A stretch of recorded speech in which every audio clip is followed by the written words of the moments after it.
ডাকসু যারা আছেন, যে সাদিক কায়েম ভাই, ফারহাদ ভাই যারা আছেন, তারা একটু ব্যালেন্স করার চেষ্টা করবেন। ওখানে স্পন্সর গেলে আপনারা একটু এই পাশে পাঠিয়ে দিবেন যে না, আমাদের এখন অনেক আছে, আপনারা একটু ওই পাশে যান, একটু ব্যালেন্স করেন, আমরাও একটু কাজ করি। আসসালামু আলাইকুম, আশা করি সবাই ভালো আছেন। আমার আসলে বক্তব্যের প্রস্তুতি ছিল না, আমাকে জাস্ট একটু আগে বললো যে বক্তব্যের একটা স্লট আছে।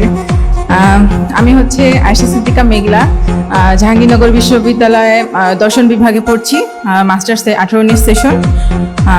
চারশোতে এইচএস নারী পদে নির্বাচিত হয়েছি শিবির সমর্থিত প্যানেল থেকে। একে একে 4টি বিশ্ববিদ্যালয় এবং গণবিশ্ববিদ্যালয়ে কেন্দ্রীয় সংসদ নির্বাচন হয়েছে।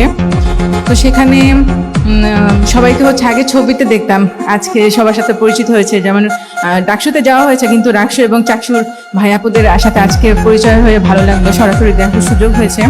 আসলে কেন্দ্রীয় সংসদের কাজ হচ্ছে শিক্ষার্থীদের কল্যাণে কাজ করা। তবে আমাদের ক্যাম্পাসগুলোতে একটা গোষ্ঠী তৈরি হয়েছে, যারা হচ্ছে কোথায় ভুল ধরা যায় সেজন্য ওত পেতে বসে আছে। কিছু হইলেই কেন্দ্রীয় সংসদগুলোর দিকে আঙুল উঠে যায়, যে তারা মনে করে যে না, এটা তাদের আওতাধীন না, সেই কাজ কেন করছে। আবার এমনও প্রশ্ন আসে যে যখন শিক্ষার্থীদের জন্য কাজ করি, তখন তারা বলে যে কেন্দ্রীয় সংসদগুলোর কাজ তো হচ্ছে রাজনীতি করা। যখন ওখানে যাই তখন বলে যে না, আমরা তো হচ্ছে নির্বাচিত করেছি বিশ্ববিদ্যালয়ের জন্য, তো বিশ্ববিদ্যালয়ে কেন আমরা কাজ করছি না। তো একটা অবস্থা খারাপ হয়ে যাওয়ার মতো অবস্থা। কিন্তু তার মধ্যেও আমরা আসলে চেষ্টা করে যাচ্ছি।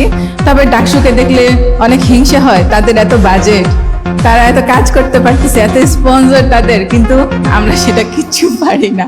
আমাদের বিশ্ববিদ্যালয় থেকে বাজেটও কম, স্পন্সরও পাই না। তারা হচ্ছে স্পন্সর, ডাকসুতে হচ্ছে জিনিসটা এমন যে তাদের জন্য স্পন্সর দেওয়ার জন্য বসে রয়েছে, আর আমরা গিয়ে পাই না।